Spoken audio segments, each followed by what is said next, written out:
Wenford Sheds, October 11th of 2017. The sound of sparrows and mockingjays filled the air with a wonderful symphony of sound.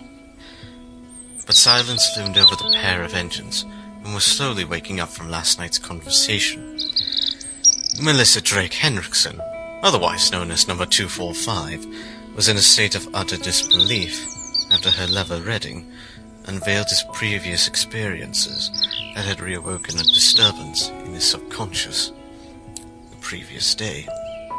After meeting an old strange man in a black overcoat named Isaiah M. Hardworth. She was reticent at first, but she decided to pluck up some courage and speak to the troubled greyhound. You know, it's a nice day outside. Maybe Manager will have us take the hillside special today.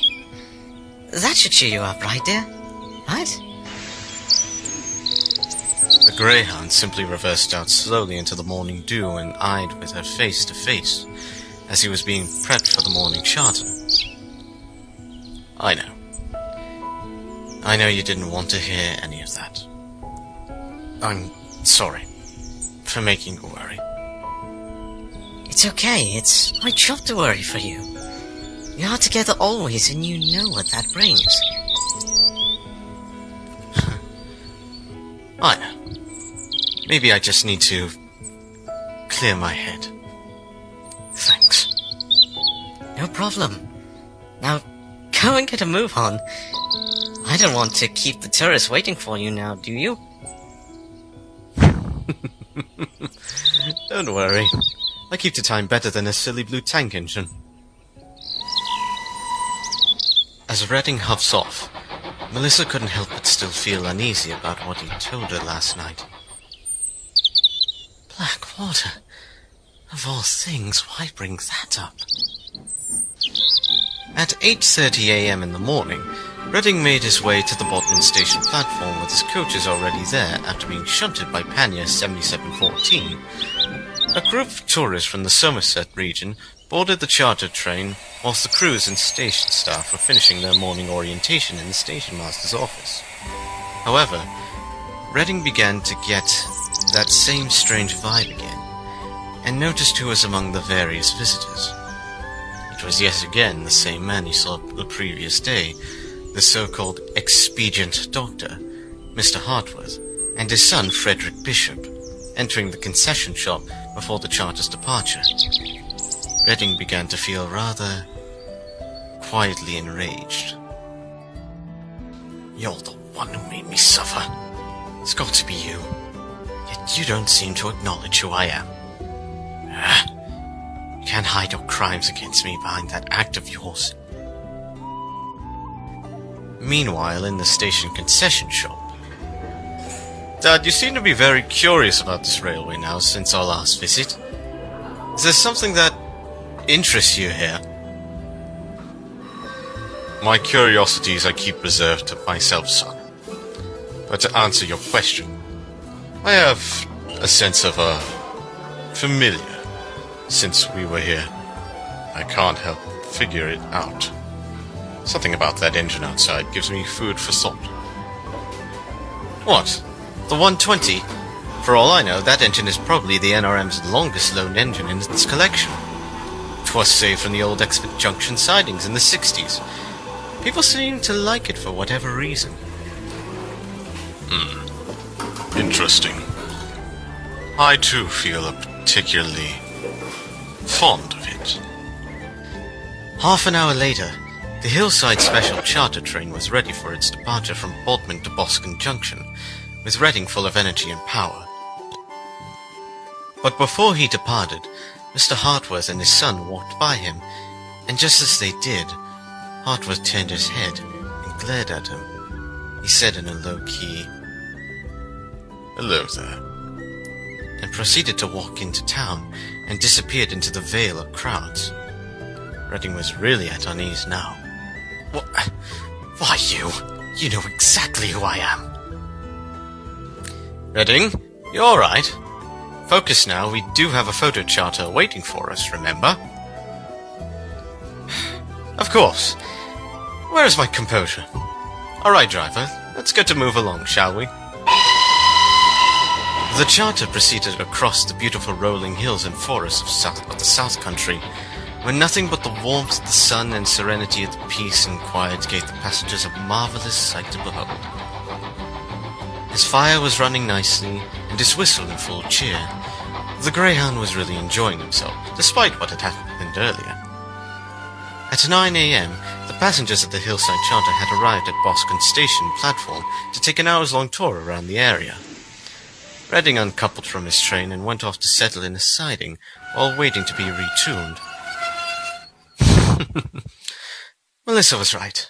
I just needed this is all. What was I so worried about?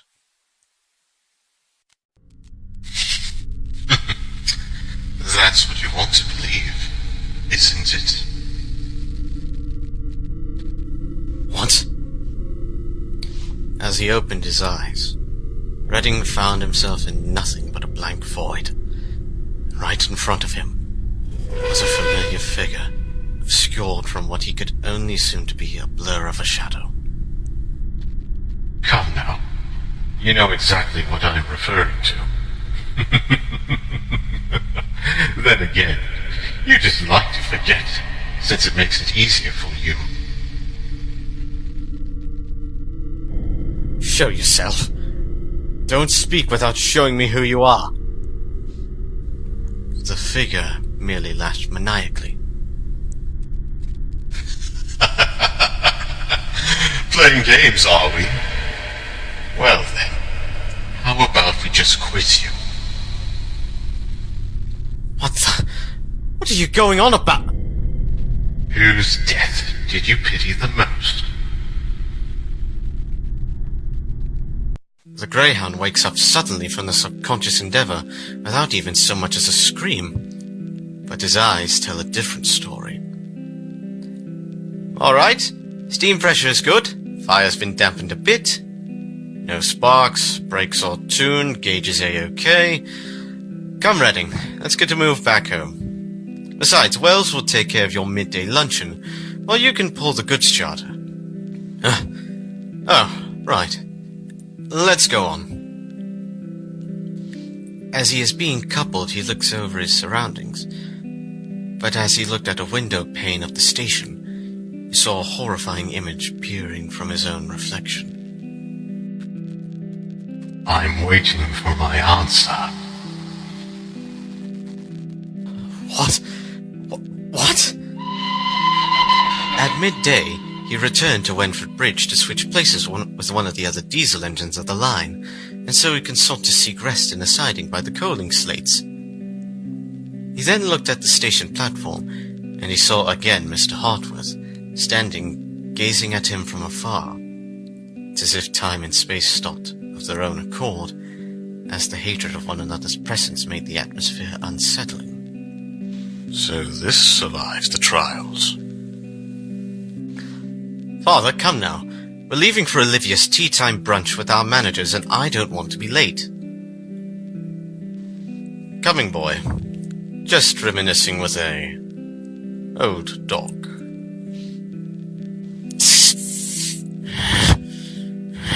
How dare you? You still the goddamn same as when we last met. If I were a man, I'd come over there and... Teach you a thing or two like I did Ben Alden. Redding soon went into shock after hearing that name. Wow. You've even forgotten the name of your former rival. I must say I'm insulted by that. Shut up! Tell me who you are and what you are! Very well. Close your eyes again. Redding closes his eyes again and he opens them to the emptiness of the void, his subconscious. The blurry figure appears before him.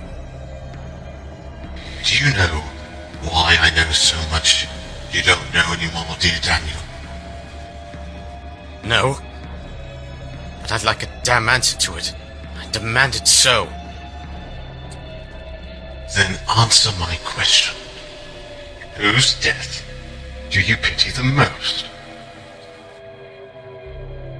think Kilimir, Monsel, Moira. Who else must I add? Who? You. What? The you who truly hated his life's destruction. The battle-scarred, the ruined minds, the broken dreams, the shattered hearts, the fallen beloveds, the damned liars.